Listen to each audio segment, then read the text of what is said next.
Et alors que le monde rouvre un sommet crucial pour la planète, l'Inde dit que les pays développés doivent tenir leurs promesses et appelle à un accord équilibré, juste et équitable pour limiter le réchauffement climatique. L'Inde est considérée comme l'un des pays qui peut faire ou défaire l'accord.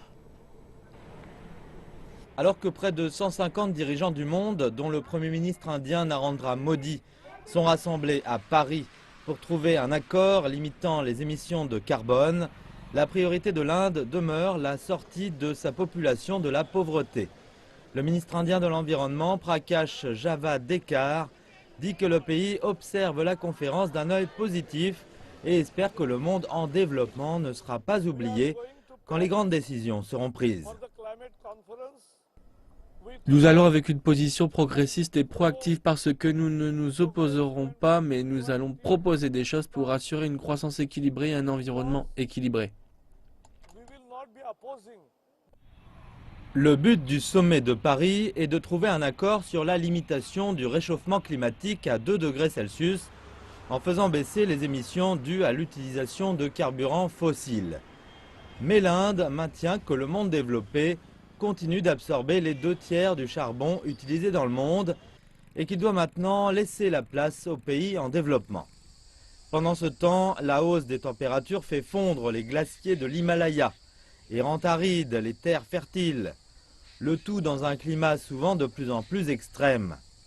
Un récent rapport du Centre Sciences et Environnement fait savoir que l'impact du changement climatique sur le secteur agricole en Inde est plus évident que jamais. Des millions de fermes de petite et moyenne taille ne sont pas assez protégées. Ces dernières années, un climat extrême s'est installé en Inde. Les zones touchées par ces phénomènes climatiques anormaux sont passées de 0,35 millions d'hectares en 2013 à 18,33 millions d'hectares aujourd'hui. Et tout cela a un impact massif sur l'économie de l'Inde. Plus de 60% de la population dépend directement ou indirectement de l'agriculture. Le pays contribue énormément à l'investissement dans les technologies pour les énergies renouvelables, la manufacture d'équipements et la réduction des coûts. Pas seulement, mais aussi le monde entier pourra se permettre de développer des énergies très propres. 50% des émissions de l'Inde proviennent du charbon.